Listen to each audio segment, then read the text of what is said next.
So, we talked about dreams our whole lives from the days we were young. We've heard about them, but I think there's a big misconception about what they actually are. A dream, by definition, is a state we're in when we're asleep, but we've turned that meaning into something that seems so far from us obtaining that it's considered a dream, something that's only possible in the mind. And I think we have to change that word, because it is possible. Obviously, we can't go around thinking that, aliens and dinosaurs are going to pop up. See, I don't know. But we're going to talk about the reality we have right now. And that reality could be starting a business, being a musician, artist, any of these things, politics. We can actually do these things. So, when we're young, we can all remember from the days we were running around the house, dressed up like superheroes, wherever you were. We just felt that excitement and curiosity about life. It was every day, every second was something new. And we were living in the moment, enjoying it.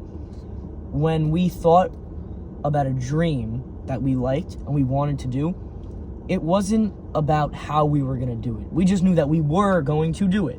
That dream was going to happen. And we felt fulfillment in that moment, just enjoying it, almost living out the dream. We didn't have to be there just yet, but we were still living out fulfillment, doing that, enjoying that dream right at that moment. So then when we go through life, we grow up, we start comprehending more from other people. Usually these people are a bit older than us, so they have what they like to call more experience. Now, is that experience something that we should always listen to? I don't think so. And I don't think that they have as much knowledge as they say they do. They're usually tainted by life, what life has given, all the pain, all these things that come at them. So, here's an example. Someone just graduates high school. They're 18, they still have that curious mind. They want to start a business. They go after it for a year or two. After that year or two, they don't get to where they wanted to be. And if they start to think in a negative way where this is it, and you start saying, all these older people were right, these people that said they had more experience, that's failure. That's what failure actually is. If you look at it in the way our nature wants us to, we're living out in nature, every failure can arguably be more valuable than us succeeding, obtaining wealth. And that wealth is just created from society's view. We think that wealth will give us happiness. Now, it can give us some sort of happiness, but I think real happiness will always root from fulfillment, and that fulfillment will come from constantly chasing dreams, and these dreams evolving, not saying when I'm 17 I want to do this, when I'm 25 I want to do this, when I'm 30, 40, and so and so. It's not setting up your life. It's saying, I feel that I want to do this, and I am good at this. So you go after it. Don't worry about after. You go after it. Get that done. And what comes next will come next. But through that, failing or succeeding, you will learn so much more than the people that didn't. That's why someone who's a lot younger, if they followed all of their dreams and everything they felt, they're going to usually be a more intelligent person, more wise than someone who's, say, 60 or 70, who has this negative outlook on life and just pretty much hates everything. When wanting to become one of the greats, you have to stand out of your comfort zone. One of the examples that I have from my life is my father. He came to this country when he was 17 years old. He immigrated from Ecuador to America, which is a country in South America. When he came to this country, he had nothing, completely nothing. He didn't know any English, no money, no one to rely on. And he went through struggles that not a lot of people go through. And he persevered through all of them and kept on pushing. He got his first job cleaning dishes in a restaurant. He lived in this city with a bunch of drug addicts. He was around all bad, and he always kept the light inside of him, always pushing. When he had my sister, my older sister, and met my mom, he realized that he wanted to do everything for his children. He wouldn't stop for less. He wanted to become one of the greats too. And so he devoted his life to working hard and always pushing. He went to Suffolk Community College so he can learn English, and worked at Fire Island building houses. So to 9 to 5, he'll build houses, doing construction. And when he came back at 5 o'clock, he'll go straight to school, coming home at 9 p.m., going to bed, knowing that he has to get up at 6 in the morning to go to work every day. He would barely see us. I barely saw my father growing up.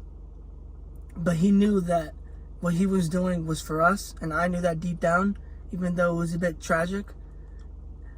And once he kept doing that and kept working hard and hard, even though there was no really results, and like he knew that like the results would take a long time, he eventually started his own business, and it was really low. He saved up a bunch of money, and after he saved up a bunch of money, he started a construction business, home improvement business, sorry. And he started up with my mom.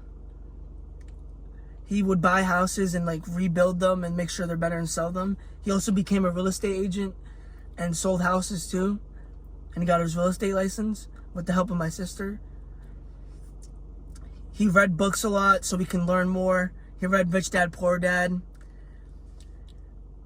He always tried to influence me and my brother to work hard. So when I was growing up, I wouldn't really play a lot.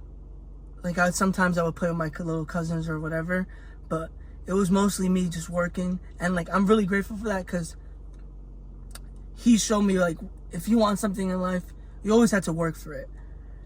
You always have to persevere and just keep going, even though if you don't want to do it. When chasing a dream, you can't let your dream consume you. My father, when he was chasing his dream, he wasn't able to live out life, and he let his dream consume him. He didn't really value life as he should have.